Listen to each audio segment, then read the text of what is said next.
Scotsman Callum McLeod gets his 7th ODI 100, the first Scotsman to get an ODI 100 against England. And with shots like that, they're going to go past 350. And welcome and thank you for your time. When Neil had invited, well, when Neil said he had asked and he had accepted the invitation, I think everybody in the club was quite excited. And the truth is, as Neil said, that there is a Scottish connection, and there is a lot of memories of that Scotland versus England game, and then you're the hero obviously in that. And not many times we get Player of the Year in any category coming and having a conversation with the club. So I'm very pleased that you're here with us. And for the people who weren't on initially, you said that you're currently based down in Kent, and I assume playing club cricket for Bexley still. So a lot of questions might relate back to club cricket, because we are a club team and teams within a club that are trying to improve as well. So wherever we can marry it back to what might be the best standards that we play as a club, it might help us overall. So yeah, thanks for that. And Neil, you can take over from there. Let's take it, Callum, right back to the start, because something that I find I get an awful lot when I tell people, especially people I don't play cricket with down here, that I play cricket as a hobby. It's, but you don't even play cricket in Scotland, or how do you play cricket in Scotland given the weather and stuff? So can you tell the guys a little bit about how you got into the game in the first place, and just confirm for them as well that there is actually cricket in Scotland? Yeah, well, I think like probably many of the players at your club, my dad was a member at the club, and he took me down. And cricket's such a great game for kids because it's a big open field. You can just go and run about, and you get to hit things and throw things as hard as you want. And I think ever since I went down the club and seen it and got involved, I just got hooked by the game. And just because we're from Scotland doesn't mean that we can be any less passionate about the game. But passion for the game is something that drives everybody to keep coming back on a Saturday and those wet Thursday nights when we're doing our training sessions there. It's part of why we love the game. And it's also a stat which amazes me, is that there's more active, it might still be true, it might not be, there's more active cricket players in Scotland than there is rugby players. I mean, so the game has quite a big club base, but it struggles to really push out into the national space, which is somewhere we're trying to get the game to go. Do you know, that stat that you mentioned about active Scottish club cricketers is one I've heard as well, and I hope it's true, because when I was interviewing for jobs, it was one that I used to deploy in interviews as well. So if you're misleading the group, then I used to mislead people with it as well. Okay, so sort of building on that a little bit. Now, obviously there is cricket in Scotland, and there's club cricket to, I think, a standard that would surprise some people if they were to see it.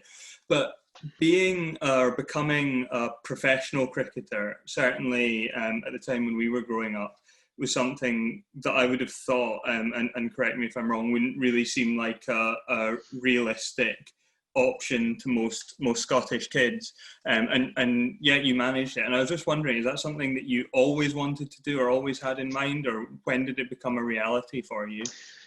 Yeah, this is it's a long-winded way of answering. It's part of the reason that I really disagree with the 10-team World Cups, because the first real cricket I ever went and watched was the 99 World Cup. I went and watched Scotland play Australia in their very first game, and I knew from that, seeing the crowd, seeing everybody, that I wanted to. I was only 10 or 11, but something in you then just drove me to want to go and do it.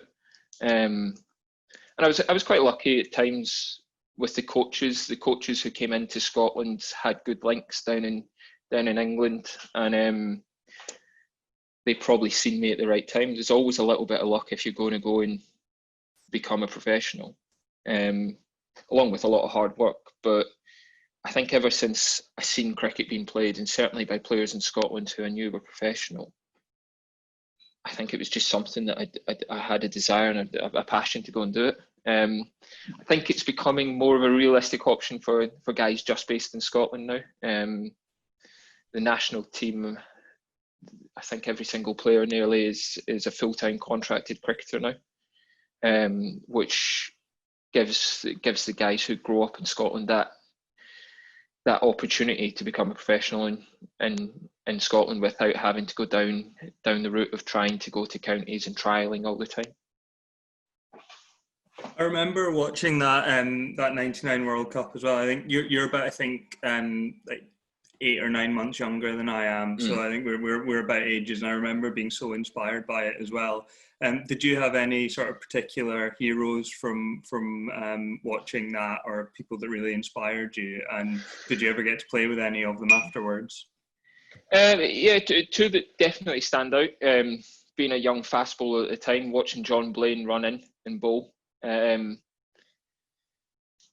Gavin Hamilton, who grew up to then go on and play a Test match for England, had a superb county career, and then finally came back and played for Scotland. He was somebody, when I was first breaking into the Scotland squad, we used to go and we used to have conversations about cricket, and I think you can learn so much from that.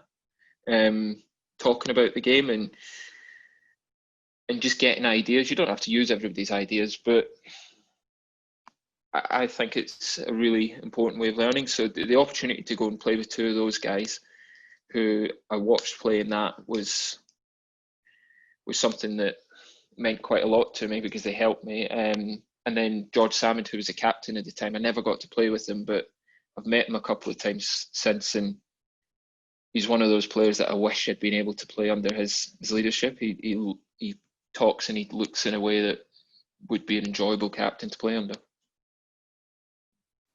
For sure. So most of the people who are on this call who don't follow Scottish cricket maybe so keenly, I think it's fair to say all of them will have come across you and seen some of your cricket at some point or another, but they'll know you primarily as a batsman. But of course, and it's sort of a point I've made in promoting this, you didn't start out your cricketing career as a batsman. And actually, in the game that I mentioned when we were sort of doing the introductions that we played together, I think you batted at maybe 8 or 9, maybe in that district game. And I want everyone from the club to know that I opened the batting that day as well. Yeah. So no, but at that point, like I could see when you went out to bat that you were obviously talented, obviously had an eye for the ball, and I think I remember you hitting an enormous 6, maybe. Might have gone on to the train tracks at that ground in Edinburgh, Stuart Melville, I think.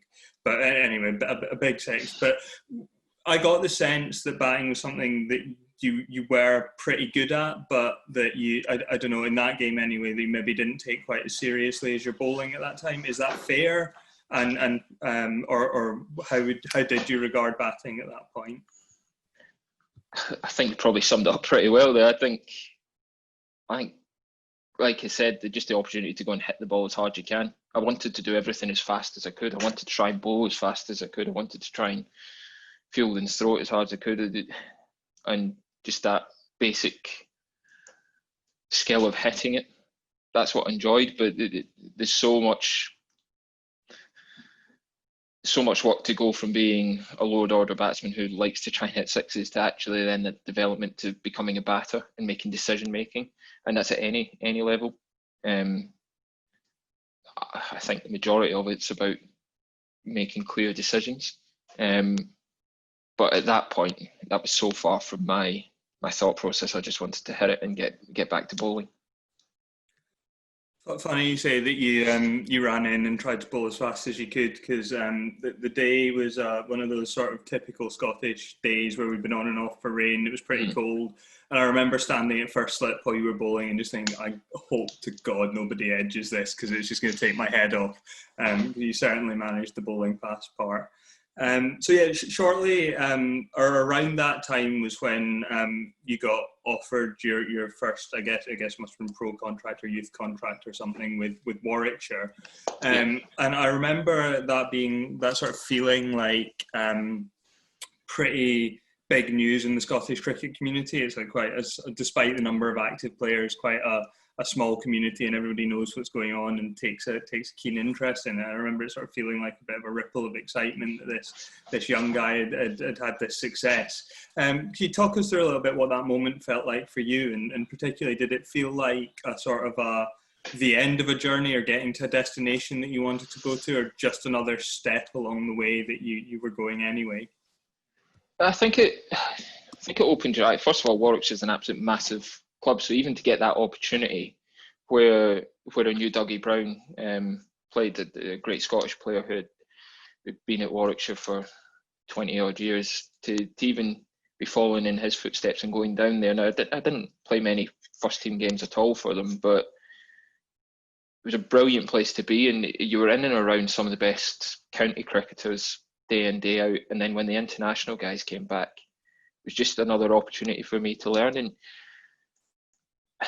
in Scotland, when you go, it's quite a small pool, so I was probably towards the top of that pool in Scotland. But then you go back there and you're right in amongst peers who are probably better than you, and then you've got to work harder. Chris Wilkes played in the age groups with me, and he was always the bowler who we had to try and chase to get as good as. So having somebody like that to work who's similar ages, day in, day out, for me was something that pushed me, and probably pushed me too hard in a way that I trained without ever really having thoughts for the consequences that I was having on my action. And I could just go away and do a lot of the work in myself, thinking, as you do as a youngster, that you know best and you're going to go and try and work on something. Whereas the best thing to do would actually be to grab somebody and actually go, okay, how can you help me? But I was a little bit stubborn in a way that I wanted to go and just do it myself. I wanted to go and show everybody that I could do it. So Colin, question for you in terms of, you said you push yourself really hard to try to catch up or keep at the same standard as Wilksy. Do you think, or do you know if your action deteriorated at that point in time, or was it always that and it was just highlighted? It's an interesting. I asked a Scotland coach this the other day who I hadn't seen for a while, who'd worked with me as a youngster, and he says he vividly remembers the moment he came back. I'd gone through trying to remodel an action, to try and become more consistent, to try and become faster, but never probably asked the right questions or paid enough attention to the long-term consequences of what I was doing. Depends who you ask. The Scotland coach who I asked says that he remembers my action being quite a tall, nice action without much of a kink. But others who have probably played with might say it's always been there. I honestly don't know the answer. But what I do know is what I developed without having probably a good structured, good coaching structure to help me through the journey, became quite bad. It was shocking. It was 36 degrees or something at its worst, or something like that. So I think certainly it's something that's tough to work with, and it's something I see because I coach at a club as well, and it's always that awkward conversation of do you want to bring up the fact somebody's actions looking suspicious. And my personal feeling is I'd rather somebody say something early and it gives you the chance to work on it, instead of just ingraining habits to the point that you can't get away from them. So it's always a difficult conversation. So that conversation, I assume, came from within the club, or was it someone outside that pointed it out to you? It came initially. So I played the 2009 World Cup in England. Opened the bowling in that, and from that it was reported that my action was going to be watched. I was originally told at Warwickshire, and then Scotland had a game the week after, and they gave me the option to either go and play that game knowing that my action was being monitored, or to just say, okay, we're going to nip it in the bud. We're going to just start the work. We're not going to play anymore. And I mean, I took the option to go and play, because you want to go and play, and I probably didn't see it as a problem. Where it's probably the one point that I wish somebody or a more senior coach had actually taken the decision into my own hands. Because as a youngster, it's easy just to make an emotional decision without ever thinking of consequences.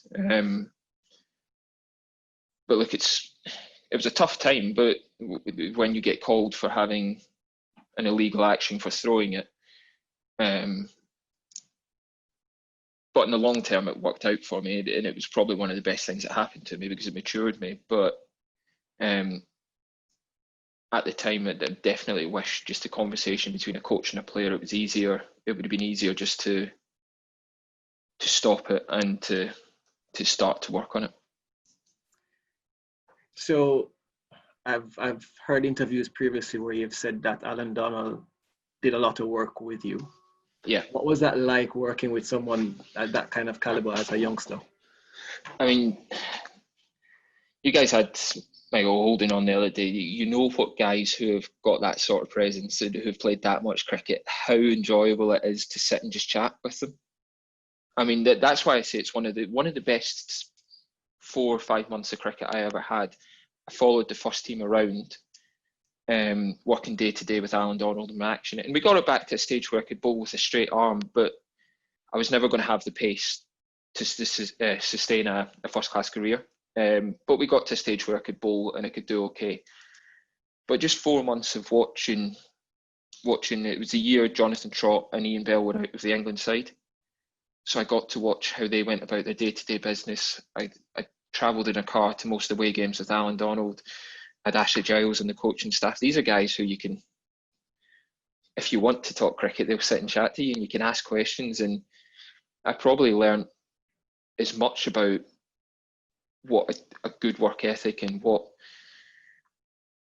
some of the top guys would do, and just how hard they would work to try and reach the levels they wanted to. So there are a couple of similarities. I'm going to call a name, Kevin Peterson. Kevin Peterson started as a bowler and transferred and transitioned into being a batsman. So similar in terms of you being a bowler and transitioning to a batsman. How did that happen for you in terms of your approach? Was it your mindset that changed? Was it just how your work ethic? What changed to create that batsman that you became? I think I got lucky.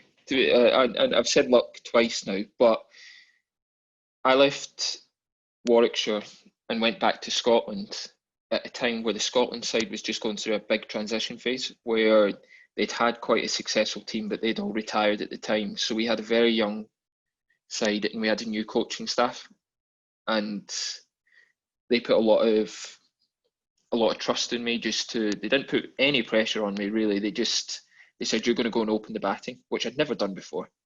I scored enough runs in club cricket and the regional cricket to warrant an opportunity.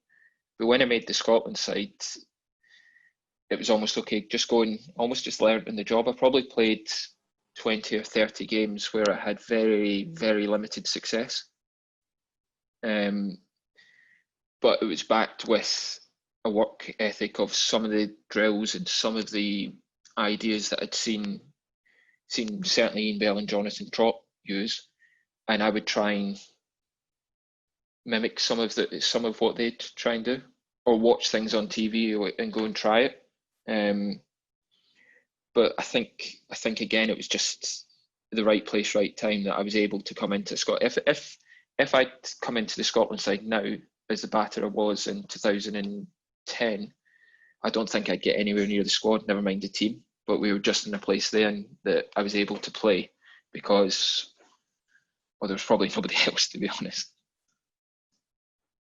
So in terms of your batting, your game that you built over the years, what's your default when things aren't going right? What do you get back to and ensure that you tick those boxes? It's interesting. This has changed quite a lot over time, but the one thing I've always relied on is a mix of training and drills. I mean, real simple drills. The game is so easy to overcomplicate. I mean, at the end of the day, I think you want to go out there with a mind that allows you to make clear decisions. So if I feel like there's trust in my swing and my bat's coming through straight, then I know I can repeat what I'm doing in a way that allows me to play. Also, I think as you get older, it's easier to. I mean, if I have a run of low scores, I just think, well, I'm closer to getting a score. And if I get runs, then I just almost lie to myself and say, well, I'm in form. So I'm never too far away from a good score. But certainly training, I'm a big believer, and it's something the Scotland captain says quite a lot, that you're a product of your environment, and if you're willing to go and work hard enough, then at some stage, and if you're working in the right things, then that success will come at any level, no matter whether you're a fourth team player on a Saturday or you're playing international cricket. If you work in a way that suits the game that you're going to be playing, then I see no reason that you can't have success of some sort. Warwickshire, Durham, and Derby, right? Which one, I don't want to get into hot water, out of those three, which one were you most comfortable at, and why? Durham was probably the only one that I played for an extended period, and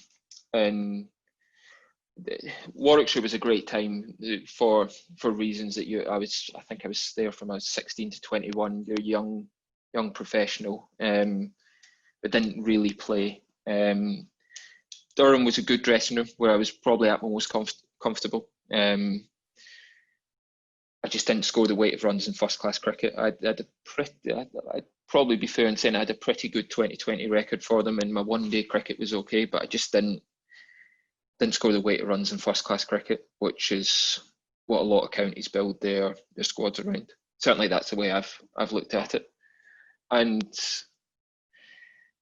Derby was just an opportunity that came up to go and play some 2020 cricket. I was only there for 2 or 3 months, which I enjoyed, but they were probably a slightly different team to Durham. I think the Durham side were a lot more used to winning trophies, whereas at Derby I never quite got the sense that they had that belief. And at Durham, you had another Jamaican there, Gareth Breeze, in that dressing room. What a man! What a bowler! Unbelievable bowler. The control of his pace, and he was somebody that would be willing to come and chat to you and help.